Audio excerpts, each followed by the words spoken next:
Burada bu şekilde zaten isteyecekler çok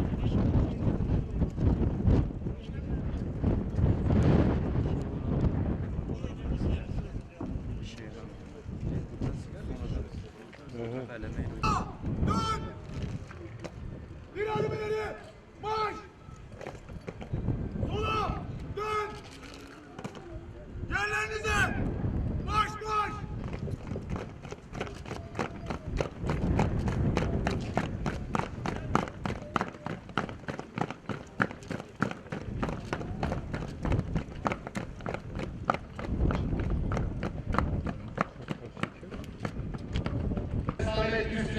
Ankara ilçesine, şehit komiser Semih Güzelay İzmir'ine, şehit komiser İlhan Ayva Bursa ile, şehit polis memuru Samet Mustafa Keskin Ankara ile, şehit polis memuru Olur Ramazan Bayram Manisa ili Alaşehir ilçesine, şehit polis memuru Burak Derya Mersin ili Anadolu ilçesine verilecektir.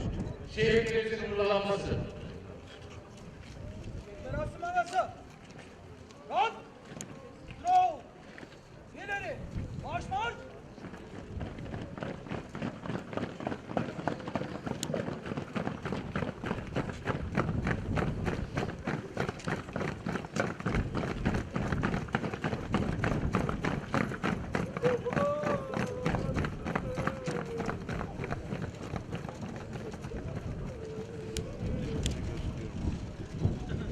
Selam. Dur. Kayıt. Allahu Ekber, Allahu Ekber, La ilahe illallah, Allahu Ekber, Allahu Ekber ve lillahil hamd. Allahu Ekber, Allahu Ekber, La ilahe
Allah